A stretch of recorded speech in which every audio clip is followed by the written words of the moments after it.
అమెరికాలో waste management ఎలా చేస్తారు? మన ఇంట్లో వచ్చినటువంటి ఫుడ్ వేస్టేజ్ని కానీ, బాక్సెస్ అలాంటి వేస్టేజ్ని కానీ, డైపర్స్ కానీ, బ్రేక్ గ్లాసెస్ కానీ అలాంటివి వస్తే వాటిని ఎక్కడ వేయాలి అనేది ఈ వీడియోలో చెప్తున్నానండి.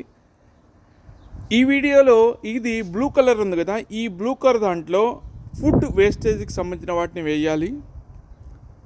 అలాగని ఇక్కడ గ్రీన్ కలర్ ఉంది కదా, ఇది ఆకుపచ్చ కలర్లో దాంట్లో మాత్రము రీసైకిల్ బిన్లో ఏదైతే యూజ్ చేసుకుంటే అంటే బాటిల్స్ కానీ, అట్టపెట్టెలు కానీ ఇలాంటివన్నీ ఈ బాక్సులు వేస్తారు. ఇవన్నీ బయట పెట్టి ఇలా ఉంచకూడదండి. ఇలా బయట పెట్టి ఉంచితే మన కమ్యూనిటీ వాళ్ళు మన మీద ఫైన్ వేస్తారు. అపార్ట్మెంట్లో ఉంటే అపార్ట్మెంట్లో ఒప్పుకోరు. ఈ బాక్సెస్ని ఇంట్లోనే పెట్టుకోవాలి. పెట్టుకొని ఏదైతే రోజు మనల్ని వస్తువులు తీసుకెళ్తారో, అంటే సహజంగా మేము ఉండే స్టేట్లో ట్యూస్డే రోజు తీసుకెళ్తారు.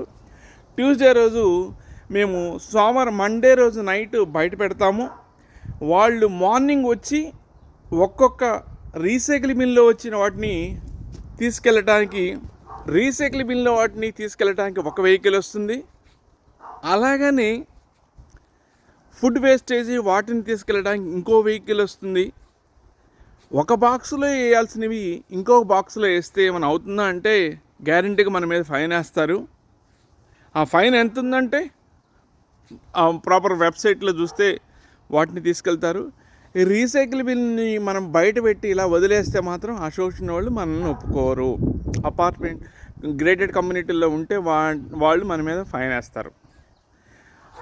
అది నాకు ప్రత్యక్షంగా ఒకరోజు మా ఇంట్లో నాకు జరిగింది. ఇలాంటి ఇన్ఫర్మేటివ్ వీడియోస్ మీరు ఎక్కువ చూడాలన్నా ఈ ఛానల్ని సబ్స్క్రైబ్ చేయండి, ఈ వీడియోని లైక్ చేయండి. సో దట్ అది నాకు పెద్ద మోటివేషన్ అవుతుంది. చివరిగా ఇంటి ముందర మన ఇల్లు కనుక లీజుకి ఇస్తుంటే ఇలాంటి బోర్డులు పెడతారండి. దాని గురించి సపరేట్ వీడియో చేస్తాను.